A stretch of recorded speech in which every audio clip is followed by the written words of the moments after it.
The good news is this program was structured in such a way na wala kang choice kung hindi makipag-connect sa maraming tao. This program is a program for introverts by introverts.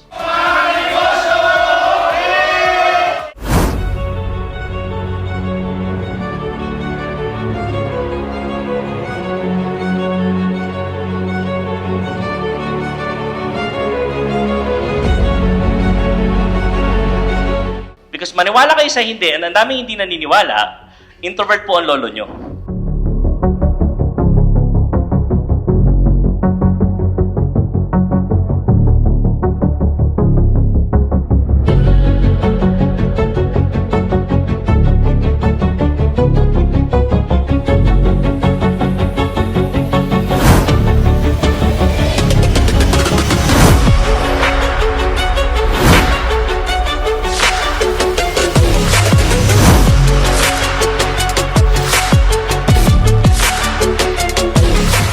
Introvert po ako. I've just trained myself to actually speak a lot and connect with a lot of people. Kumbaga trabaho lang, skills lang po. But what's my good news? Ask me what?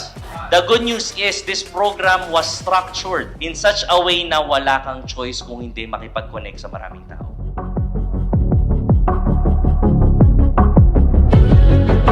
Bakit sila naging successful?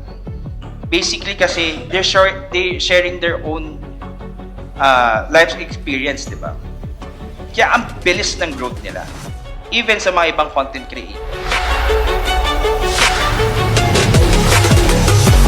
But I want to teach you guys on how to elevate your business through content creation. It may sound crazy and marami sa inyo siguro ang hindi naniniwala kung posible ba talaga na kumita ng 8-digit monthly.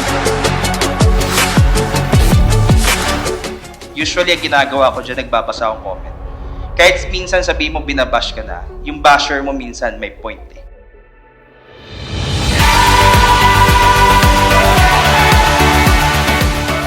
Doon ko na-realize na hindi pala pwedeng huminto sa kung ano yung nalalaman mo yung kailangan lagi kang mag-development. Yes, magandang sumabay sa trend, guys. Pampapush siya. Pero eventually, you need to make your own name, own pauso. Kung lagi kayo sasabay sa trend, paunahan kayo sa ibang businesses.